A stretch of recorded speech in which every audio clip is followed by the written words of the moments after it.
The joke goes as, and a warning, economic jokes are usually not funny and kind of depressing, but here goes anyways. What is the difference between physical slavery and economic slavery? And the difference is physical slavery is when somebody owns you and tells you what to do.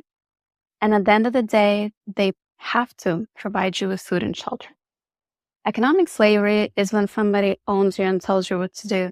But at the end of the day, they do not even have to pay you enough for you to be able to afford food and shelter.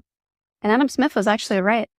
If you think about slave owners of that time are the corporations of today, and corporate profits are much higher than slave owners' profits ever were. Adam Smith was the first to argue against slavery from the economics perspective, not the moral perspective.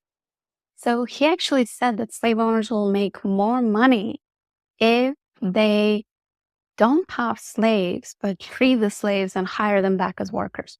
And it didn't make sense to a lot of people. How would they make more money if they actually have to pay for their workers? But remember, we have to do cost-benefit analysis. The cost of owning the slave is not just the shelter and the food that you have to provide for them, but also slave owners spend a lot of money to catch the runaway slaves. Slaves didn't like their conditions, obviously, so they wanted to run away. And that was a very expensive operation to return those slaves. In a process, some of them were killed or injured. Also, slaves had incentives to sabotage their work. Sometimes they would destroy property. That was also costly to the slave owners.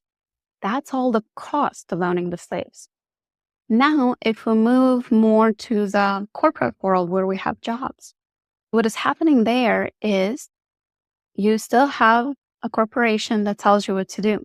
When slaves were freed, the newly freed slaves didn't really have anywhere to go.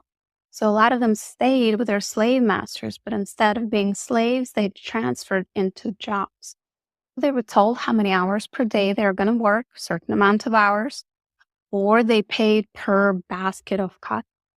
And now it is your personal responsibility as a worker. If you did not make enough money to be able to afford your food and shelter, it is your fault because you are the one responsible for working more hours or for working harder during the time that you do work, so you do make more money.